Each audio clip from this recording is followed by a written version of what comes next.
Bismillahirrahmanirrahim. Assalamualaikum warahmatullahi wabarakatuh. Waalaikumsalam.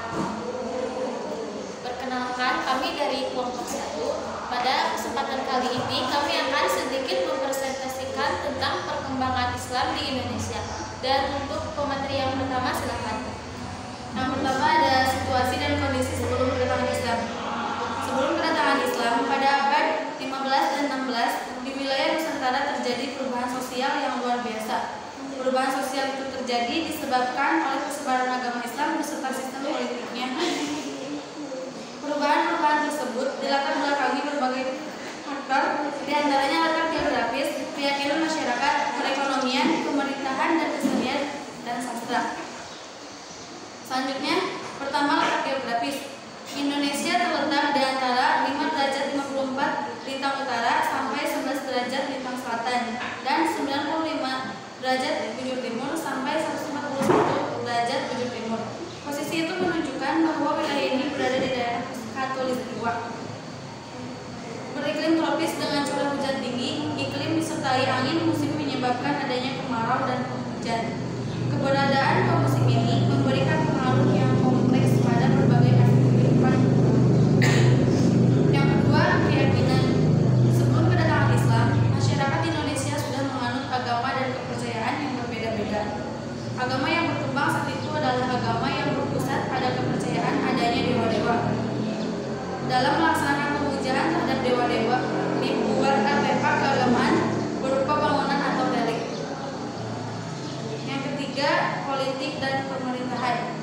Bukti-bukti tentang politik dan pemerintahan pada masa kerajaan Majapahit dengan menggunakan data-data yang telah didapatkan dari prasasti, maka dapat dikemukakan bahwa bangsa Indonesia telah mengenal sistem politik dan pemerintahan jauh sebelum Islam masuk ke Indonesia.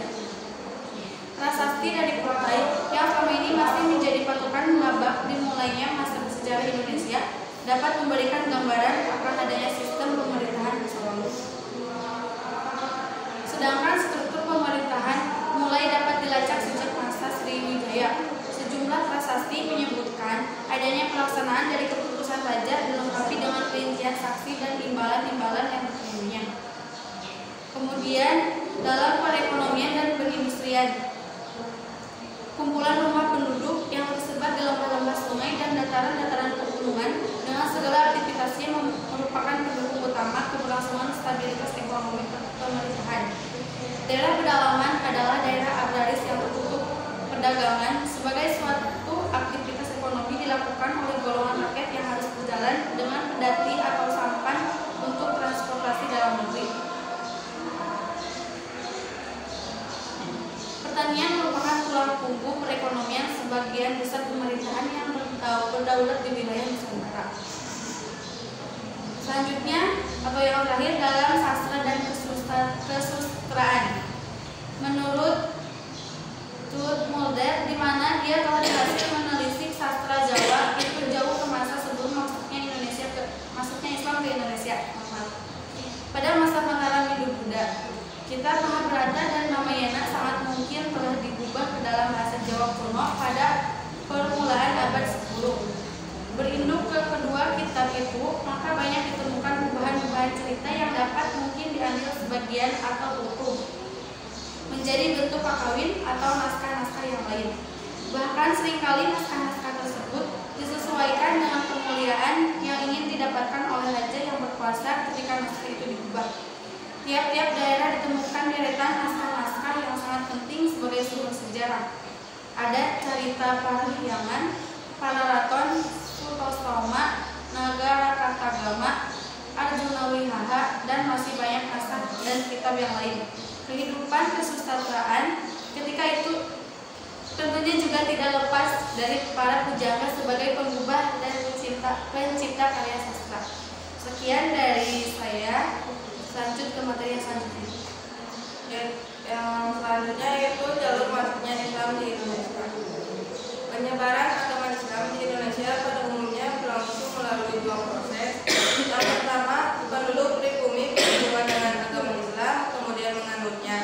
Yang kedua, orang-orang asing Asia seperti Arab, India, dan Cina yang telah beragama Islam bertempat tinggal secara permanen di satu wilayah Indonesia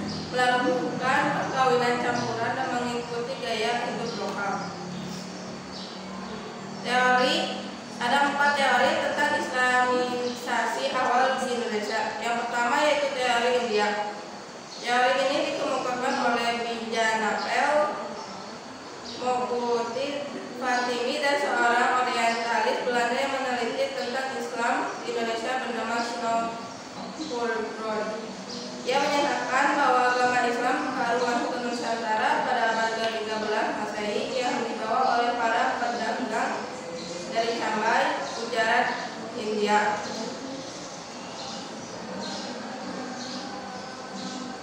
Bukti teori India yaitu ada batu nisan makam Raja Malik As-Saleh yang merupakan raja kerajaan Samudra Pasai Aceh, bertuliskan angka tahun 686 Hijriah atau 1297 Masehi dengan menggunakan nisan yang berasal dari Gujarat, India.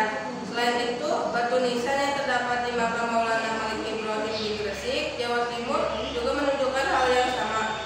Kedua batu nisan tersebut memiliki persamaan bentuk dengan batu nisan yang terdapat di Cambay, Gujarat, India. Yang kedua yaitu teori Arab.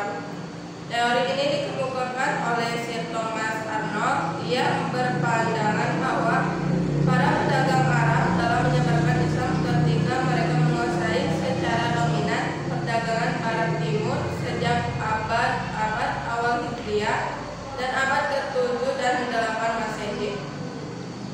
Meskipun tidak terdapat catatan-catatan sejarah tentang kegiatan mereka dalam penyebaran Islam, namun ia berasumsi bahwa mereka juga terlibat dalam penyebaran Islam kepada penduduk lokal di Indonesia.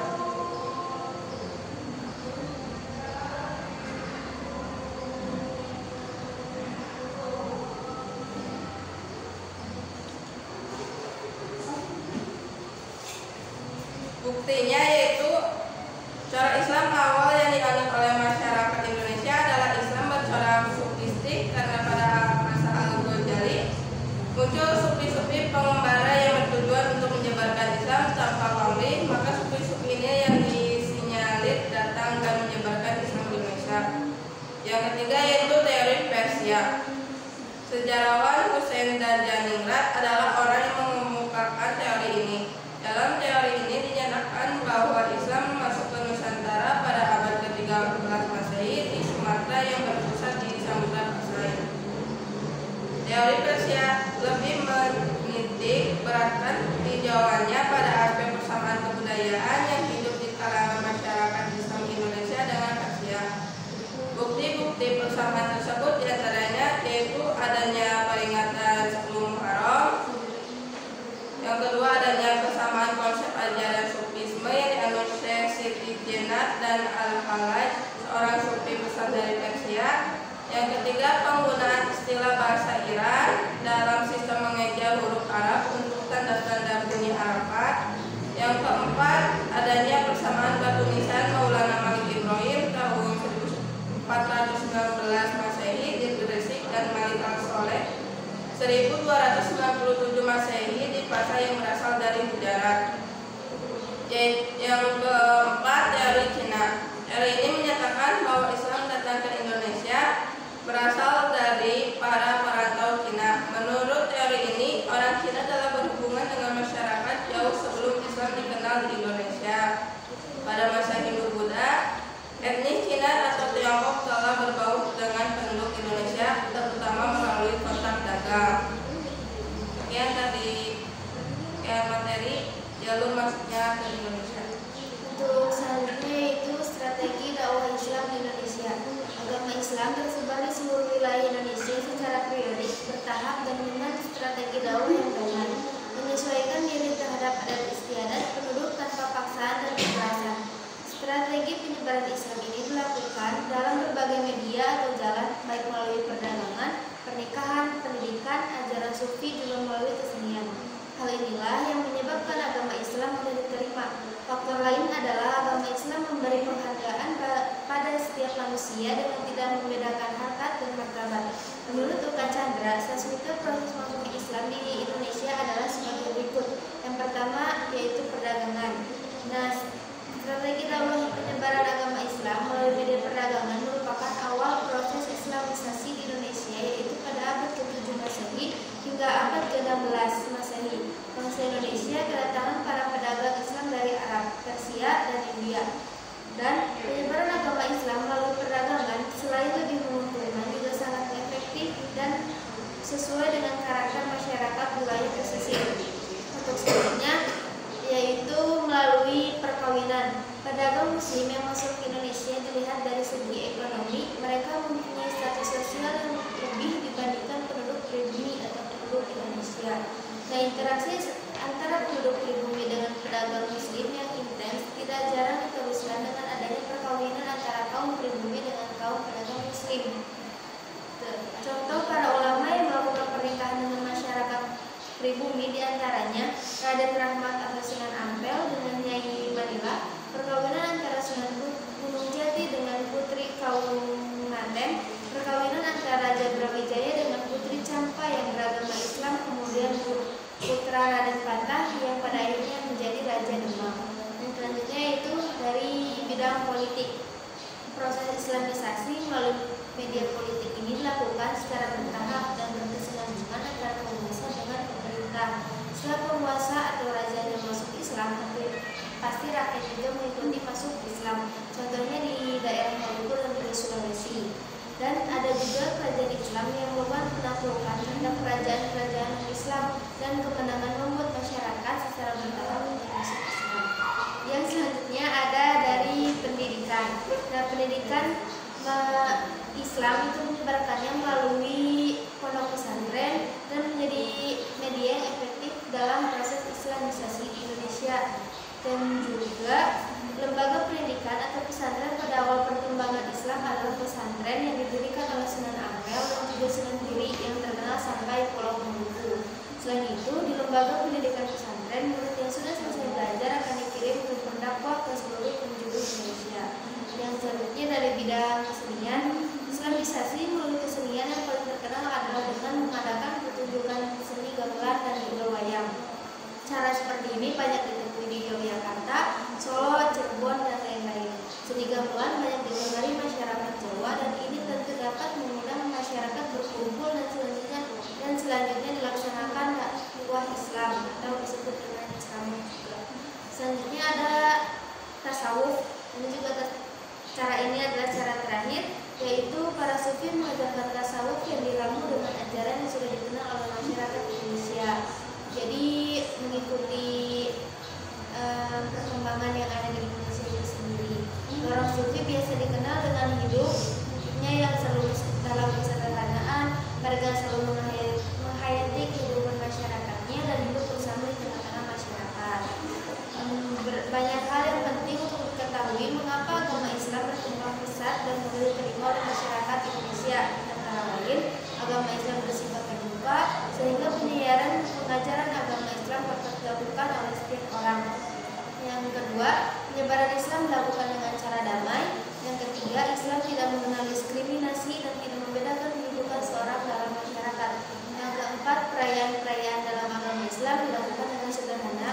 Yang terakhir yaitu dalam Islam dikenal adanya kewajiban mengeluarkan zakat yang bertujuan untuk menciptakan kesejahteraan kehidupan masyarakatnya dengan adanya kewajiban zakat bagi yang mampu.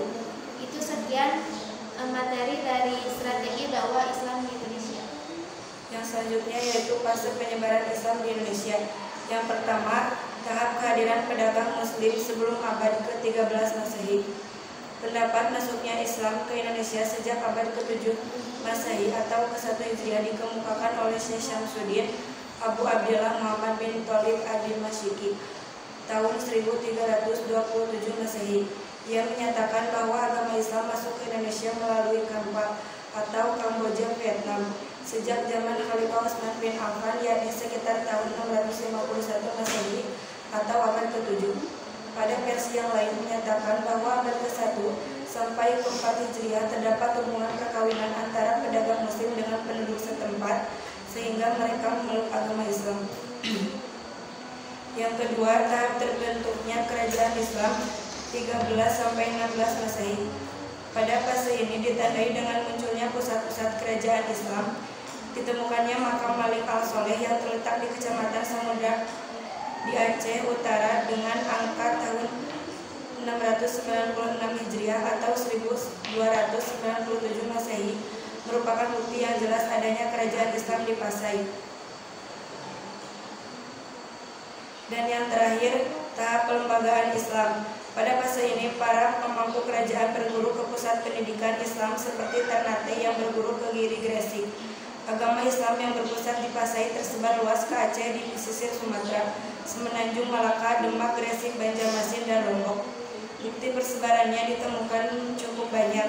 Di Semenanjung Melayu ditemukan bentuk-bentuk nisan yang menyerupai bentuk-bentuk batu nisan Aceh.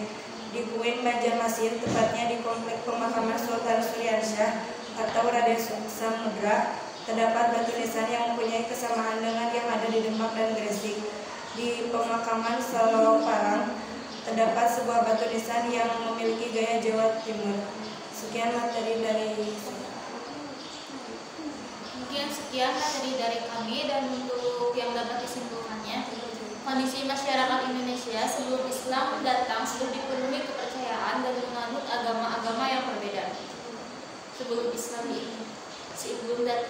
datang di Indonesia sudah mengenal sistem politik dan pemerintahan. Sebelum Islam datang juga sudah memiliki aktivitas perekonomian, perindustrian, yakni dalam bidang perdagangan, karena di Indonesia terkenal dengan hasil rempah-rempah dan juga jalur perdagangan yang mudah dijangkau oleh dunia, khususnya bangsa Arab. Ada 4 teori yang menyatakan jalur masuknya Islam ke Indonesia, di antaranya yang pertama adalah teori Gujarat, yang kedua teori Arab, yang ketiga teori Persia, dan yang terakhir adalah teori Cina. Dalam menjalankan strategi dakwahnya, para ulama memiliki beberapa macam cara, di antaranya melalui perdagangan, perkawinan, politik, pendidikan, kesenian, dan tasawuf. Ada beberapa faktor yang menyebabkan Islam mudah diterima oleh masyarakat Indonesia. Di antaranya yang pertama, Islam bersifat terbuka. Yang kedua, penyebaran Islam melalui cara yang damai. Yang ketiga, dalam Islam tidak mengenal kasta. Dan untuk yang terakhir, kepercayaan dalam Islam dilakukan dengan cara yang sederhana. Sekian kesimpulannya. Untuk yang selanjutnya, apakah ada yang ditanyakan?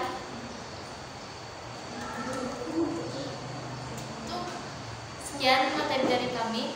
Wassalamualaikum warahmatullahi wabarakatuh. Warahmatullahi wabarakatuh.